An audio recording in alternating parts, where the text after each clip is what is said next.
Pengertian silogisme.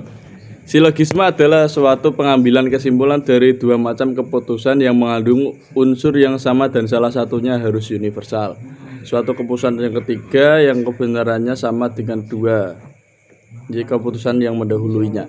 Contoh, premis mayor, semua makhluk mempunyai mata. 2. Premis minor, si kacung adalah seorang makhluk. 3. Kesimpulan, jadi si kacung mempunyai mata. Pada contoh di atas, kita melihat adanya persamaan antara keputusan pertama dengan keputusan kedua, yakni sama-sama makhluk dan salah satu dari keduanya universal, keputusan pertama. Oleh karena itu, nilai kebenaran dari keputusan ketiga sama dengan nilai kebenaran kedua keputusan sebelumnya. Kesimpulannya diambil bahwa si kacung mempunyai mata adalah sah menurut penalaran deduktif, sebab kesimpulan ini ditarik secara logis dari dua premis yang mendukungnya. Macam-macam silogisme. 1. Silogisme kategorik. Silogisme kategorik adalah silogisme yang terdiri dari 3 proposisi kategoris, yaitu 2 buah premis dan sebuah konklusi. Hubungan antara term-term tidak bersyarat. Unsur-unsur penting yang terdapat dalam silogisme kategoris adalah A. 3 buah proposisi, premis mayor, premis minor, dan konklusi. B. 3 buah term subjek S, term predikat P, dan term antara M. Contoh, premis mayor, semua kendaraan umum M harus memiliki izin trayek P. Term minor, semua bis kota S adalah kendaraan umum. Kesimpulan, jadi semua bis kota S harus mempunyai izin trayek dari P. 2. Silogisme hipotetik. Silogisme hipotetik atau silogisme pengandaian adalah argumen yang premis mayornya berupa proposisi hipotetik, sedangkan premis minornya adalah proposisi kategorik.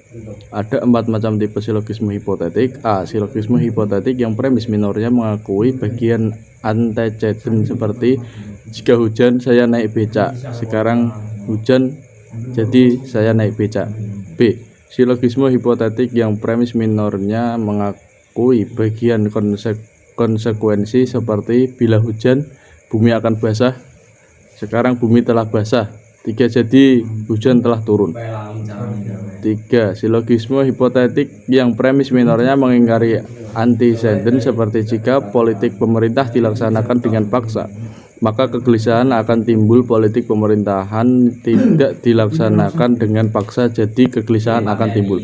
D. Silogisme hipotetik yang premis minornya mengingkari bagian konsekuennya seperti bila mahasiswa turun ke jalan, pihak penguasa akan gelisah.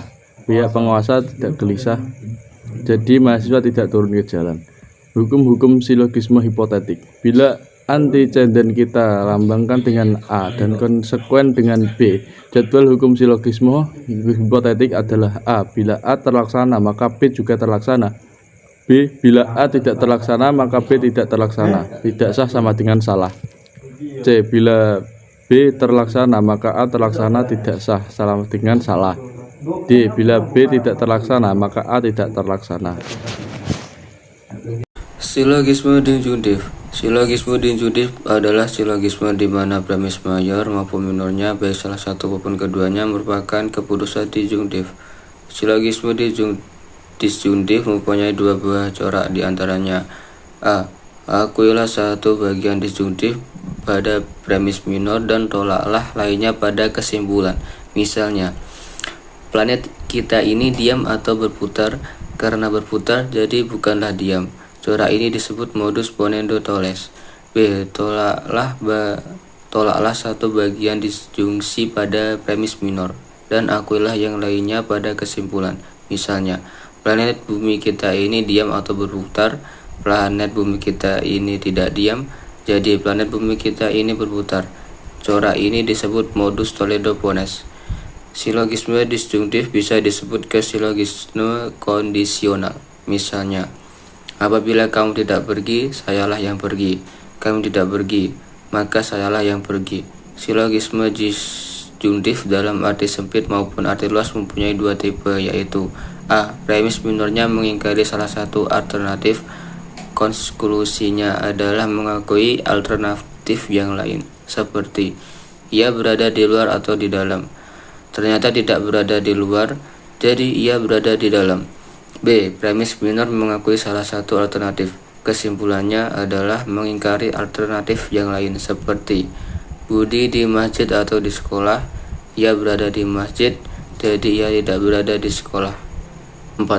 Silogisme konjungtif adalah silogisme yang premis mayornya berbentuk suatu proporsi konjungtif dan hanya mempunyai sebuah corak, yakni akuilah satu bagian di premis minor dan tolaklah yang lain di kesimpulan. Misalnya, tidak ada orang yang membaca dan tidur dalam waktu yang bersamaan. Sartono tidur, maka ia tidak membaca. Silogisme konjungtif dapat dikembalikan ke bentuk silogisme kondisional. Misalnya, andai kata Sartono tidur, ia tidak membaca. Sartono tidur, maka ia tidak membaca. 5. Dilema. Menurut Mundari dalam bukunya yang berjudul Logika, ia mengartikan dilema adalah argumentasi. Bentuknya merupakan campuran antara silogisme hipotetik dan silogisme disjungtif. Suatu contoh klasik tentang dilema adalah ucapan seorang ibu yang memujuk anaknya agar tidak terjun dalam dunia politik sebagai berikut. Jika engkau berbuat adil, manusia akan membencimu. Jika engkau berbuat tidak adil, Tuhan akan membencimu. Sedangkan engkau harus bersikap adil atau tidak adil. Berbuat adil maupun tidak, engkau akan dibenci. Dilema dalam arti lebih luas adalah situasi, bukan argumentasi, di mana kita harus memilih dua alternatif yang kedua-duanya mempunyai konsekuensi yang tidak diingini, sehingga sulit menentukan pilihan. Aturan-aturan dilema dan cara mengatasi dilema. 1. Aturan-aturan dilema. Disjungsi harus utuh, masing-masing bagian harus betul-betul selesai sehingga tidak ada kemungkinan lain. Apabila terdapat kemungkinan lain, hal akan merupakan jalan keluar. Tutuplah jalan keluar tersebut. 2. Cara mengatasi dilema.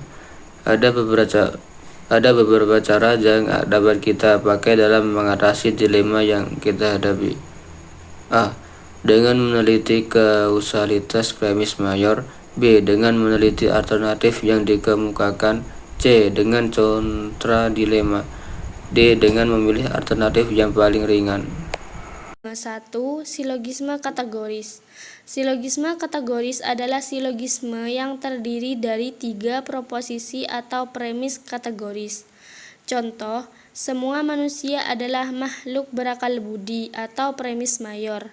Afdan adalah manusia, disebut premis minor. Jadi, Afdan adalah makhluk berakal budi, disebut kesimpulan. 2. Silogisme hipotesis. Silogisme hipotesis adalah silogisme yang premis mayornya berupa keputusan hipotesis dan premis minornya merupakan pernyataan kategoris. Contoh, jika hari ini tidak hujan, saya akan ke rumah paman, disebut premis mayor. Hari ini tidak hujan disebut premis minor, maka saya akan ke rumah paman disebut kesimpulan. 3. Silogisme alternatif. Silogisme alternatif adalah silogisme yang premis mayornya premis alternatif, premis minornya membenarkan salah satu alternatifnya, dan kesimpulan menolak alternatif yang lain. Contoh, kakek berada di Bantaeng atau Makassar, disebut premis mayor. Kakek berada di Bantaeng disebut premis minor. Jadi, kakek tidak berada di Makassar, disebut kesimpulan. 4. Entimen. Silogisme ini jarang ditemukan dalam kehidupan sehari-hari, baik dalam bentuk lisan maupun tulisan, hanya dikemukakan premis mayor dan kesimpulannya. Contoh, Fajar berhak mendapatkan peringkat 1 karena dia telah berusaha keras dalam belajar. Fajar telah berusaha keras dalam belajar, karena itu Fajar layak mendapatkan peringkat 1. 5.